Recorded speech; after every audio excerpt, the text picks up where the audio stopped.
Сәлем достар, сіздермен бірге мен Еңлік, және біз бүгін оп-оңай жасалатын 20 минутта пісетін печенье жасаймыз. Ол үшін бөлме температурасындағы майымызға қантымызды салып, вилкамен араластырамыз.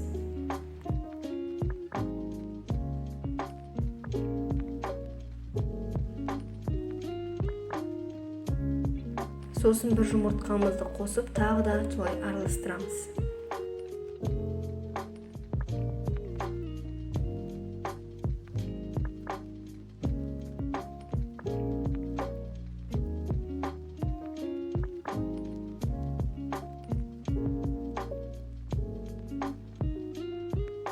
Сосын електен өткізілген ұнымызға жарты қасық қопсытқыш қосып, соның ішінде араластырамыз.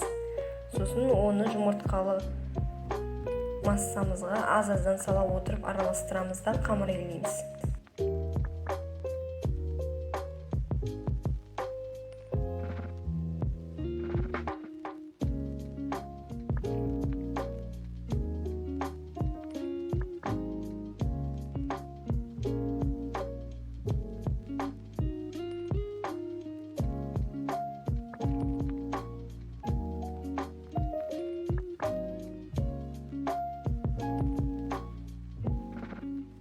Міне менің қамырым дайын болды.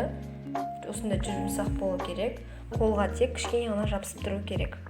Сосын қамырымызды жаятын жерімізге ұнымызды сеуіп, қамырымызды жұп-жұқа қылдырып жаямыз. Шамамен 1-2 сантиметр немесе 1-2 миллиметр болу керек. Ол өзіңіздің қалауыңызша.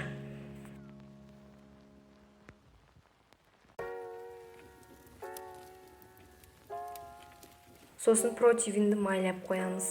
Егер сізде пергамент қағаз болса, оны пергамент қағазмен жұмыс істей беріңіз. Менде пергамент қағаз болмағандықтан, мен осылай противинді майлаймын. Осылай кофенің крышкасымен печеньенің формасын шығарамыз. Егер сізде форма болса, оны формамен жасай беріңіз.